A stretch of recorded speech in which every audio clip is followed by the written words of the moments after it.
चौहान जी, road में संघर्ष है या संघर्ष है रोड में? संघर्ष में भी रोड है, रोड में भी संघर्ष है। तो इसको रोड पे ले जाना है या लोगों के जेब में रोड को रखना है? नहीं, देखिए, जेब में तो रोड को तो जेब में जनप्रतिनिधियों ने रखा और सरकार ने रखा है।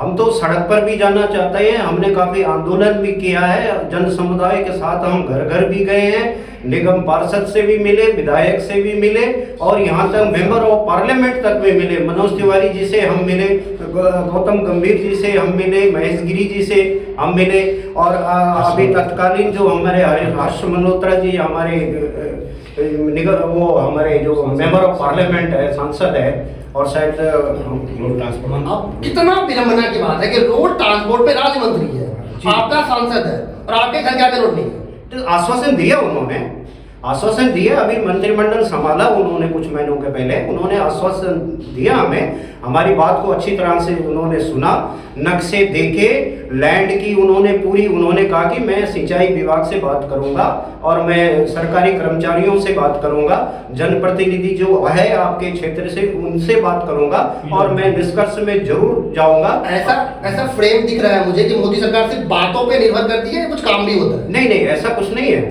ये मत सोचिए कि बातों में चलती है, मोदी सरकार काम भी कर रही है।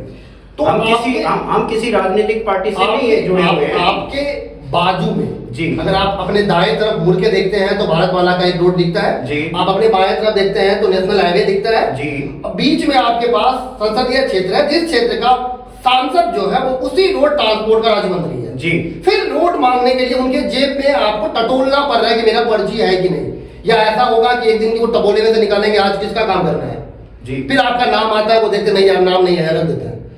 ये कब तक सहेंगे हम? देखिए, हम अभी जो हमारे आधुनिक जो हमारे मेंबर ऑफ पार्लियामेंट है, हम उनको दोषारोपण नहीं करेंगे क्योंकि वो अभी फिलहाल आए। हम ये कहना चाहते हैं कि आज से जो 15 और 20 साल पहले से है जो जनप्रतिनिधि, उन्होंने ये बात को क्यों नहीं सुना? 15 साल पहले की जनप्रतिनिधि और उसके बाद की जनप्रतिनिधि, 15 साल से आज तक का जनप्रतिनिधि आपके बीच पार्टी के हैं, यानी कि बीजेपी के जी। 3 टर्म यहाँ के सांसद है, तीनों टर्म का सांसद बीजेपी है जी। तो तीसरे टर्म 15 साल में आपको रोड नहीं मिला तो आपको क्या लगता है कि आज सबके सामने का एक नया एपिसोड जब हम शूट कर रहे थे तो साउथ दिल्ली, जो दिल्ली का दिल कहलाता है, और उसी दिल में बहुत सारे छोटे छोटे रोडों के लिए संघर्ष चल रहा है। क्यों?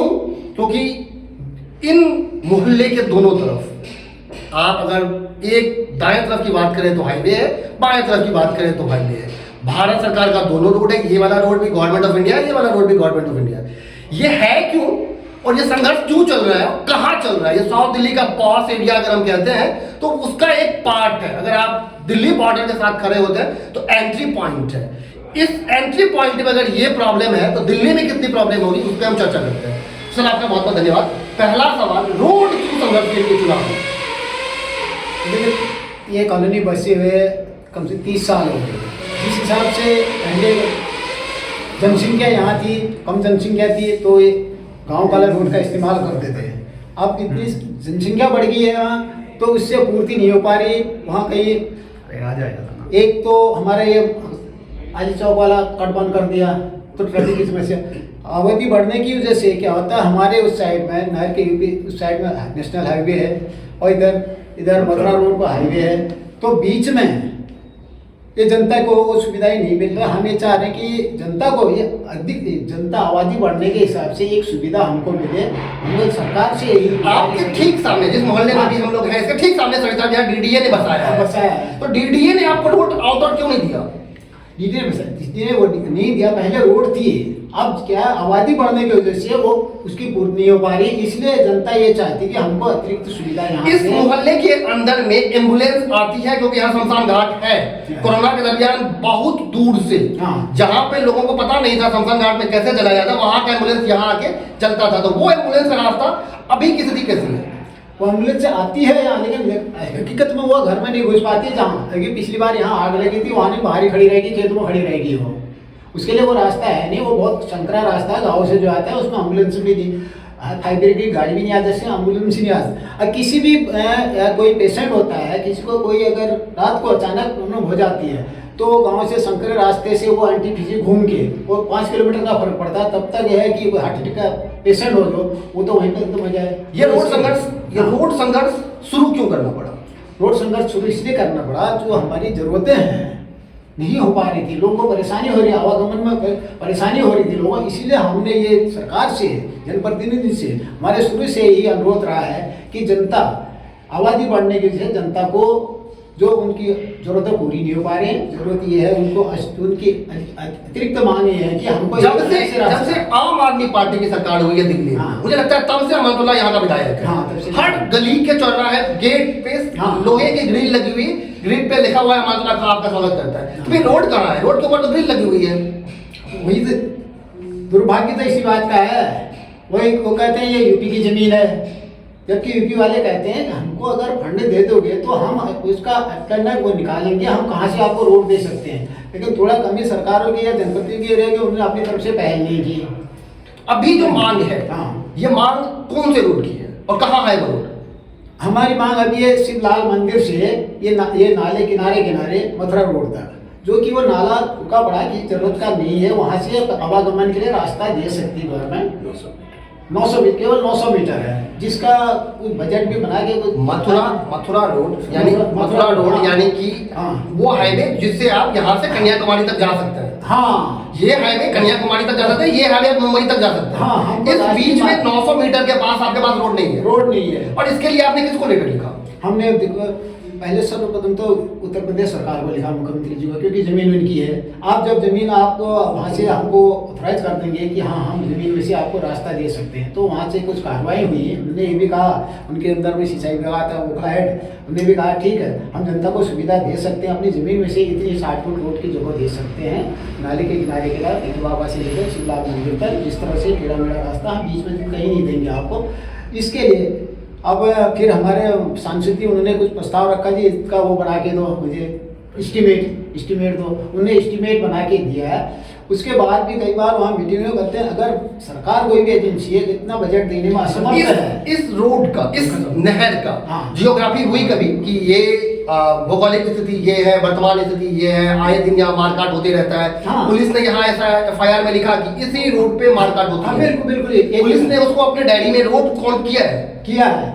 सर्वप्रथम यही लिखा गया इसमें, आपकी एक बंजर जमीन यहाँ पड़ी है जिसमें पैदल जाते लोग जाते शॉर्टकट रास्ते की वजह से उसमें जाते हैं, आवागमन का रास्ता खाली पड़ी है, या तो आप जमीन को आबाद करिए या फिर हमको उसमें से रास्ता दे दीजिए। तो उन्होंने वहाँ से ही हमारी रिक्वेस्ट पर यही कहा कि इसमें आए दिन हत्याएं लूटपाट हो रहे हैं, और बच्चों के साथ स्कूल में बच्चे जाते हैं, स्कूल उनके साथ लूटपाट हत्या होती है। तो उन्होंने इसी रिक्वेस्ट पर ये हमारा प्रस्ताव एक तरह से स्वीकार किया, सिर्फ वो बजट के उससे रुका है। खाली ये नाला खाली पड़ा है, फ्लड डिपार्टमेंट का होता है। दिल्ली गवर्नमेंट ने कहे, वो कहते हैं कि मनीष सिसोदिया जी ने वो फ्लड डिपार्टमेंट से एक बार सर्वे भी कराया था, जिसमें NGT ने थोड़ा रोक लगा दी थी, नाले को नहीं पाट सकते। 30 फीट नाले के बगल की जगह दिल्ली गवर्नमेंट की होती है, जो फ्लड डिपार्टमेंट की, उस पर सर्वे भी किया था उन्होंने, लेकिन उसमें कुछ ऐसा फ्लड वो NGT ने कोई बैन लगा दिया था, तो फिर कुछ हो नहीं पाया। फिर भी हमने कहा साइड में फिर भी अभी 30 फुट जगह है, आप उसमें दे सकते हैं। तो सिंचाई विभाग करता है, आप उसके लिए हमको कहीं से भी अगर फंड आपकी गवर्नमेंट दिल्ली गवर्नमेंट। मैंने दिल्ली के अंदर ऐसे बहुत सारे कॉलोनी देखा है जो दोनों तरफ मोहल्ले हैं, और नाले के ऊपर में PWD ने अपना सड़क बनाया, ढाल रोड बनाया, और हाँ। अंदर से नाला ऊपर से रोड है। हाँ। तो फिर ये कौन सा ऐसा जगह है जहाँ NGT ने ब्लॉक कर दिया? क्या ये NGT का खेल है या अहमदुल्ला का खेल है? ये देखो NGT का खेल, NGT ने वैसे तो इसमें भी बैन लगाया था, बहुत टाइम में हाईवे भी रोक लगी थी 4 साल तक इसमें, ये क्योंकि नहर को हमारा नुकसान न पहुँचे करके, हो सकता है ये भी हो। अमानतुल्ला प्रत्यक्ष रूप से अप्रत्यक्ष रूप से अमानतुल्ला इसमें इन्वॉल्व है तो हम वो नहीं जानते, लेकिन जो उन्होंने कॉरस्पॉन्डेंट किया, हमने लेटर सिंचाई विभाग को भी, यूपी गवर्नमेंट को भी लेटर लिखा, वो हम ही नहीं कह सकते हैं। अब अप्रत्यक्ष रूप से अंदर खाने क्या चल रहा है वो तो हम नहीं जानते, लेकिन लास्ट टाइम में उन्होंने भी यही कहा कि आप कुछ नहीं कर सकते, अब इसमें कुछ नहीं कर सकते। ये रोड संघर्ष कितने दिनों से चल रहा है? 2021 जुलाई 2018 से चल रहा है।